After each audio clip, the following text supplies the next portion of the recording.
Hi guys, andito na naman ako and today magluluto na naman tayo ng hapunan. At dahil nagmamadali ako, wala akong ibang maisip kundi itong beef kiniling. Hinaluan ko lang siya ng bok choy, pepper, red pepper, bell pepper. Tapos ginisa ko yung ginisahan ko ng onions and garlic, and also pinarisa natin ng anong tawag niyan, tortilla, and then that's it.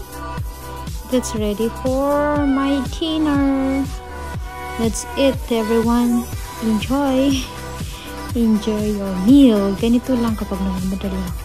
Pag tinatamad ako, ganyan, madalian lang siya, sobrang dali lang. Tapos gustong gusto ba siya ni Mayo, nasasarapan siya neto. So, ako din naman, nasarapan ako. Nakailang kain ko ako dito. So, bon appetit everyone. Thanks for watching.